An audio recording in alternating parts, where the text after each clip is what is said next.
नमस्कार दोस्तों, कैसे हैं आप सभी लोग। मैं आशीष विश्वकर्मा आप सभी का अपने ऑनलाइन प्लेटफॉर्म निधि सफारी पर स्वागत करता हूं बहुत बहुत। और दोस्तों, आज हम लोग इंडियन ज्योग्राफी की फर्स्ट क्लास है हमारी। और हमारे जो ऑनलाइन प्लेटफॉर्म निधि सफारी है उसमें मेरी फर्स्ट क्लास है आज, जिसमें मैंने इंडियन ज्योग्राफी से स्टार्ट किया है। और इंडियन ज्योग्राफी की शुरुआत हम बहुत ही बेसिक तरीके से करने वाले हैं। तो इंडियन ज्योग्राफी में सबसे पहला जो हम मैप उठाएंगे, और मैप में सबसे पहले आपको पॉलिटिकल मैप उठाएंगे। पॉलिटिकल मैप में आपको सबसे पहले हम जो स्टेट्स हैं और जो यूनियन टेरिटरी हैं, मतलब केंद्र शासित प्रदेश हैं, उन पर हम चर्चा करेंगे। तो देखते हैं, सबसे पहले हम भारत का हमारा ये मैप है, ये हमारा भारत का मैप है। और भारत के मैप में 28 राज्य हैं और केंद्र शासित प्रदेश है 8। इससे पहले हमारे जो नया संशोधन हुआ है उसमें ये नया संशोधन प्रेजेंट टाइम का ही दिखाया गया है। इससे पहले हमारे पास जो स्टेट्स थे वो 29 थे, जिसमें तेलंगाना 2 जून 2014 को बनकर के 29वां राज्य घोषित किया गया। इसके बाद जब 28 राज्य कैसे बने उसकी एक कहानी आपको बता दूं कि जम्मू कश्मीर एक राज्य होता था। उस राज्य के को दो भागों में डिवाइड किया गया, एक लद्दाख में, एक जम्मू एंड कश्मीर में। जम्मू का जो पार्ट्स है वो केंद्र शासित प्रदेश बनाया गया और लद्दाख का भी पार्ट्स केंद्र शासित प्रदेश बनाया गया। 31 अक्टूबर 2019 से दो केंद्र शासित प्रदेशों का फॉर्मेशन हुआ, गठन हुआ, जिसमें जम्मू कश्मीर और लद्दाख दो यूनियन टेरिटरी बन गए। जिससे पहले हमारे पास 7 होते थे और 7 यूनियन टेरिटरी में 2 बढ़ गए, तो 2 के बाद हमारे पास 9 हो गए। अब 9 में क्या हुआ कि जो हमारे यहाँ पर खंबात, बे ऑफ खंबात की खाड़ी देख पा रहे हैं यहाँ पर, तो दमन, दादर नागर हवेली और दमन द्वीप दो, मतलब दमन द्वीप इस जगह पर और दादर नागर हवेली इस जगह पर। परंतु ये दोनों केंद्र शासित प्रदेशों की जो प्रशासनिक व्यवस्था थी उस पर पैसा ज्यादा खर्चा हो रहा था केंद्र सरकार का। तो केंद्र सरकार ने कहा कि इन दोनों को मर्ज करके एक केंद्र शासित प्रदेश बनाया जाए, जिसे नाम दिया गया यूनियन टेरिटरी। अब यूनियन टेरिटरी नाम दिया गया तो दादर नागर हवेली और दमन द्वीप को मर्ज कर दिया गया। मर्ज करके एक जो है यूनियन टेरिटरी बना दिया गया। तो जो 9 थे उनमें से एक और घट गया, तो घटने के बाद वो बन गया जाके आपके 8 हो गए। और 28 राज्य हो, जिसमें 29वां राज्य, एक राज्य जो जम्मू कश्मीर खत्म हो गया, इससे 28 राज्य बचे। उन 28 राज्यों के बारे में हम लोग अच्छे से कवर करेंगे।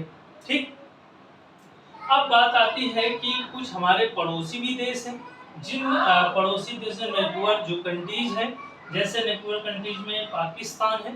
तो पाकिस्तान की सीमा कितने राज्यों से मिलती है वो हम आपको एक अलग से वीडियो बना करके सारी चीजें बताएंगे। इसके बाद अफगानिस्तान की सीमा जो बाउंड्रीज है वो किस स्टेट से भारत के साथ लगती है। इसके बाद चाइना भी एक देश है जो भारत के उत्तर की दिशा में स्थित है और भारत के पार हिमालय के आसपास के क्षेत्रों से चाइना का जो क्षेत्र बनता है। इसके बाद आपको मैं बता दूं कि भूटान भी एक देश है और छोटा देश है जो भारत की सीमा के साथ बाउंड्री लगी हुई है।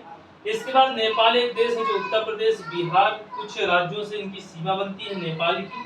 और भारत का पड़ोसी और बहुत मददगार हम लोग करते हैं इस देश के लिए और भूटान के लिए। दूसरी बात हम आपको बता दें कि एक देश है म्यांमार, और म्यांमार जो है इस बंगाल की खाड़ी की इस दिशा पर स्थित है।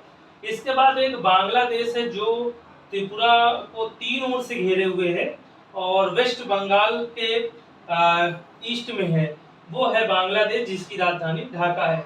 इसके बाद बात करेंगे, एक मालदीव है जो घोड़े की नाल की तरह से बना हुआ छोटा सा मालदीव है, ठीक है, देश है, जिसकी राजधानी माले है। 2 ही केवल ऐसे हैं जो वाटर वे से लगते हैं, एक मालदीव से लगता है और एक श्रीलंका लगता है। और श्रीलंका की राजधानी जयवर्धने जो भारत के साथ लटका हुआ है, ठीक है।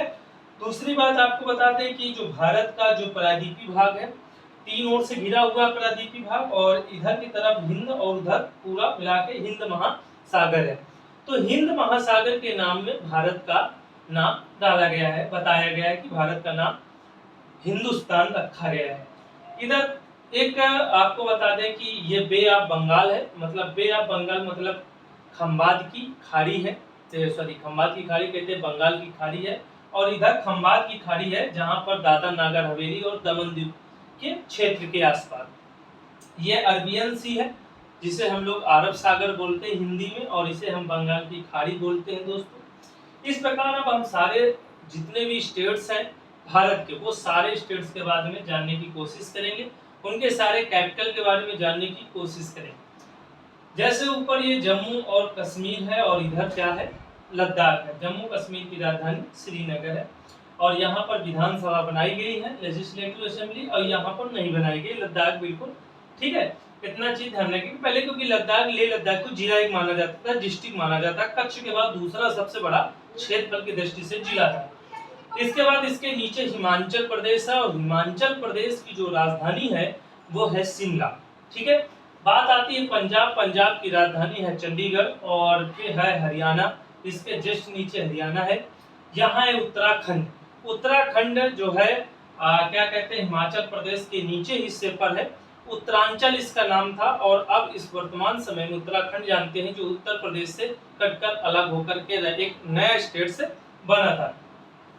तो उत्तराखंड की जो ग्रीष्मकालीन जो राजधानी है वो गैरसैंण बनाई गई है, और जो शीतकालीन राजधानी है उसे बनाया गया है देहरादून, ठीक है। इसके बाद हम लोग बात करेंगे, बिहार की राजधानी पटना है, यहाँ यूपी की राजधानी लखनऊ है, दिल्ली की राजधानी नई दिल्ली है, न्यू दिल्ली है, ठीक। राजस्थान की राजधानी जयपुर है जिसे गुलाबी शहर जाना जाता है। इसके बाद गुजरात की राजधानी गांधीनगर है और यहाँ पर यह खंबात की खाड़ी है। महाराष्ट्र की राजधानी मुंबई है और गोवा की राजधानी पणजी है। इसके बाद कर्नाटक की राजधानी बेंगलुरु है। इनके सारे जो इंग्लिश में नेम है बहुत कठिन है, स्टेट्स के नाम। लगता तो है कि हम सही लिख रहे हैं मगर गलती हमसे हो जाती है लिखने वर्ड में, तो आप लोग जरूर मैप एक ले करके आउटलाइन मैप उसको बार बार इंग्लिश में कम से कम 3 से 4 बार भरिएगा इंग्लिश में, जिसके आपके साथ सारे स्टेट्स के इंग्लिश में वर्ड आपके कंप्लीट हो जाए, क्योंकि कठिन है काफी है, ठीक है।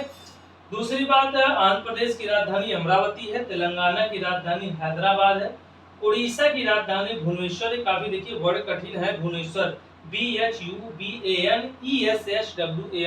भुवनेश्वर है। इसके बाद ये छत्तीसगढ़ है जो मध्य प्रदेश के साथ सीमा बनाता है, और ये सीमा पूर्व और दक्षिण की तरफ बनाता है, जिसे छत्तीसगढ़ की राजधानी रायपुर है और मध्य प्रदेश की राजधानी भोपाल है, और क्षेत्रफल की दृष्टि से राजस्थान के बाद दूसरा स्थान इसी का आता है। इसके बाद झारखंड की राजधानी रांची है, ठीक है, ये पता होना चाहिए आपको। असम की राजधानी दिसपुर है, मेघालय की राजधानी शिलांग, देखो शिलांग कैसे लिखा है, SHILLONG, शिलांग है, और असम की राजधानी दिसपुर है। अरुणाचल प्रदेश की राजधानी ईटानगर है।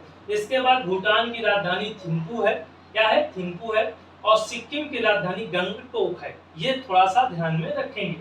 इसके बाद नागालैंड की राजधानी कोहिमा है, और मणिपुर की राजधानी इम्फाल है, और अगरतला की राजधानी त्रिपुरा है।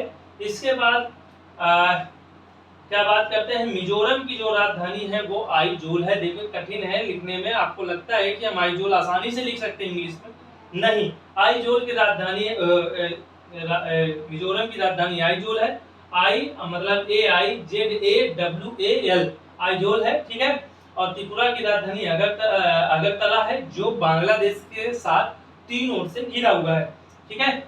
इसके बाद बात करते हैं, तमिलनाडु की राजधानी चेन्नई है, और इसके नीचे केरला है, केरला की राजधानी तिरुवनंतपुरम है, और भारत की दक्षिणतम राजधानी है तिरुवनंतपुरम, एक चीज तो ये याद रखेंगे। और तिरुवनंतपुरम की स्पेलिंग जरूर 2 से 3 बार लिख लीजिए क्योंकि बहुत इंपॉर्टेंट है। तिरुवनंतपुरम को लिखिए, नया कोई व्यक्ति लिखेगा उतनी जल्दी आसानी से नहीं लिख सकता क्योंकि वो काफी कठिन वर्ड है, ठीक है। इसके बाद श्रीलंका की राजधानी जयवर्धने आपको बता ही दिया था, और ये पाक की खाड़ी जो भारत और श्रीलंका के बीच स्थित है, यहाँ पर मन्नार की खाड़ी है, ठीक है। अरब सागर को बंगाल की खाड़ी से जोड़ता है, ये चीज ध्यान रखेंगे, और ये महाद्वीप आपको बता चुके हैं। अब हम देखेंगे केंद्र शासित प्रदेश, जो केंद्र शासित प्रदेश वर्तमान समय में 8 है। 8 में सबसे पहले दिल्ली की देखेंगे, दिल्ली की राजधानी नई दिल्ली है, ठीक है, और सबसे बड़ा केंद्र शासित प्रदेश है, ठीक है। इसके बाद दिल्ली के बाद हम लोग चंडीगढ़ देखेंगे। चंडीगढ़ भी एक केंद्र शासित प्रदेश है, 2 हो गए। इसके बाद जम्मू कश्मीर 3 हो गए और लद्दाख 4 हो गया। अब नीचे की तरफ आते हैं। नीचे की तरफ लक्षद्वीप। लक्षद्वीप की राजधानी कवारती है। कवारती है जिसमें हमारे पास कितने हो गए, 1 2 3 4 और ये हो गया 5।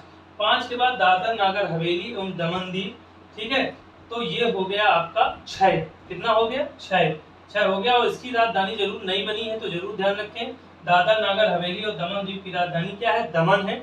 इसके बाद हम पुडुचेरी की बात करेंगे।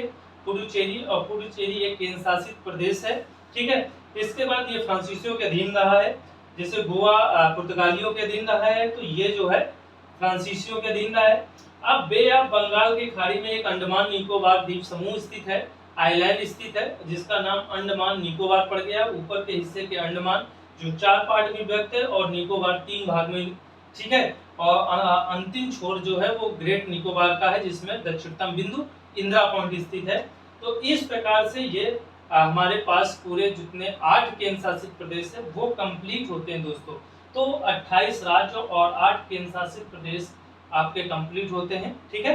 तो आज के जो पॉलिटिकल मैप की जो क्लास थी वो आपके सारे राजधानियां कवर कर दी गई है। 28 राज्यों की जो राजधानियां हैं और जो 8 केंद्र शासित प्रदेश यूनियन टेरिटरी उनकी कैपिटल्स है, वो सारी चीजें आज आपके क्लास में कंप्लीट हो चुकी हैं, ठीक है। तो आज के लिए बस हम लोग इतना ही करते हैं और फिर अब हम लोग अगली क्लास में अगले टॉपिक के साथ आपसे मिलते हैं। थैंक यू सो मच, धन्यवाद, जय हिंद, जय भारत।